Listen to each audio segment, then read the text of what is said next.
ഏതെങ്കിലും ഒരു മനുഷ്യന്റെ അവസാനത്തെ വാക്ക് ലാ ഇലാഹ ഇല്ലല്ലാഹ്, ലാ ഇലാഹ ഇല്ലല്ലാഹയാണെങ്കിൽ അവന് സ്വർഗമുണ്ടെന്നല്ല പറഞ്ഞത്, അവന് സ്വർഗമുണ്ടെന്നല്ല പറഞ്ഞത്. നിസ്കരിക്കുന്നവന് സ്വർഗമുണ്ട്, ഹജ്ജ് ചെയ്തവന് സ്വർഗമുണ്ട്, നോമ്പ് പിടിക്കുന്നവന് സ്വർഗമുണ്ട്, സദഖ കൊടുക്കുന്നവന് സ്വർഗമുണ്ട്. എല്ലാവർക്കും സ്വർഗമുണ്ട്, സ്വർഗമുണ്ട്, സ്വർഗമുണ്ട്. എന്നാൽ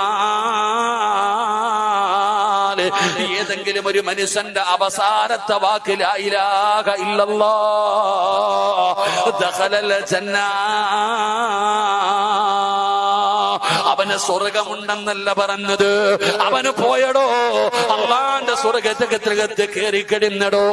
അതുകൊണ്ട് സഹോദരാ, ചെയ്തു വെച്ചിരിക്കുന്ന നന്മയുടെ വലുപ്പം കണ്ട് നെളിയണ്ട. മഹാനായ നബി മുഹമ്മദ്. Download ShareChat.